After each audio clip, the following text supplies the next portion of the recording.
con unha mesa redonda online con representantes dos colectivos Aspronaga, Aspace, Once Galicia e Federación de Asociacións de Persoas Sordas de Galicia.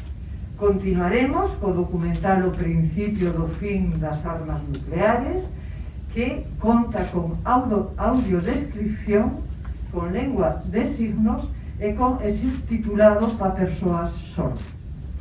Ten que haber progreso para todas e para todos, senón non hai para nadie.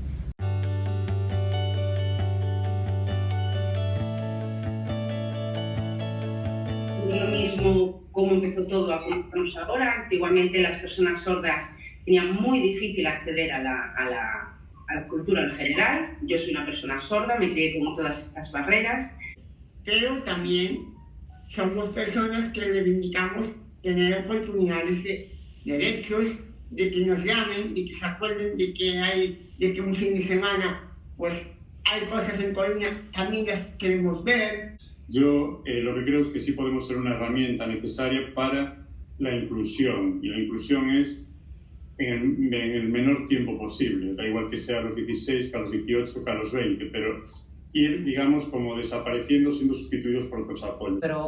Pero bueno, todo lo accesible es temporal, y lo que tiene que ocurrir es que todo lo accesible sea definitivo. Esto no lo vamos a dejar en vuestras manos, porque como haya un desastre nuclear, aquí lo vamos a pagar todos.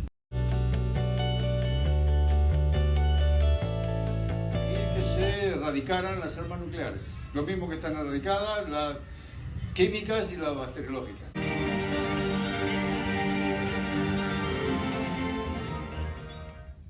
O día 22 de xaneiro do ano 2021, na ONU se ratificou o Tratado de Prohibición de Armas Nucleares. Hoxe está en vigor.